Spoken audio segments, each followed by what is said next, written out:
people are very confused about chocolate. And there's good reason to be. If you go to the grocery store, you'll find there's a lot of different varieties. So how do you know which one is right for you? Well, to clear up some of the confusion, you have to get back down to basics. Sort of like chocolate 101, if you will. Chocolate comes from a tree called the aroma cocoa. It's been growing in tropical areas, and it's been used since 300 AD. This tree grows the size of about an apple tree. And once these pods are fully ripened, the beans are then harvested. The beans are then harvested and turned into what we call a chocolate liqueur. In its natural state, chocolate is actually very bitter. So over the years, manufacturers have developed a way that is actually pleasing to the tongue. We're probably most known to eat milk chocolate. Milk chocolate is actually made of a little bit of chocolate, 40% cocoa solids, which is not a lot when you think about it. Dark chocolate, or semi-sweet chocolate, is actually more cocoa solids, and it's bitter, but it has more bite to it.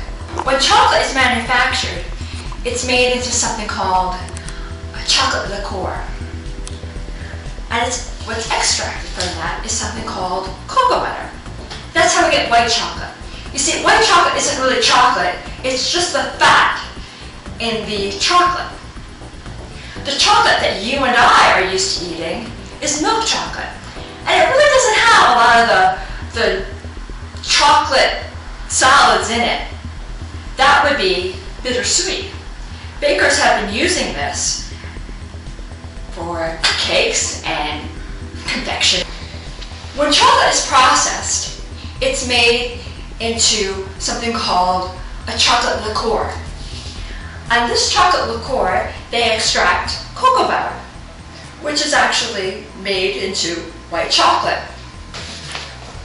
When people think of chocolate, they think of milk chocolate.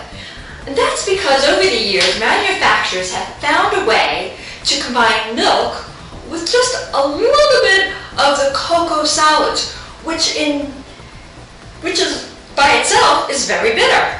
But we don't like bitter, we like creamy and sweet. They also extract something called cocoa butter, and that cocoa butter is made into white chocolate. They also, from this chocolate liqueur, develop what's called cocoa. Now there's two kinds. There's Dutch processed cocoa, which is cocoa with alkaloids added to it. This makes it less bitter, and it blends in easier with liquid. And then there's natural processed cocoa, which is this one over here, and it's used in recipes. But you have to be careful. If the recipe says Dutch processed cocoa, use your Dutch processed cocoa. And finally, we have semi-sweet chocolate. This is what we're going to use to make our simple chocolate cake. Very few ingredients are going to be used because we want to bring out that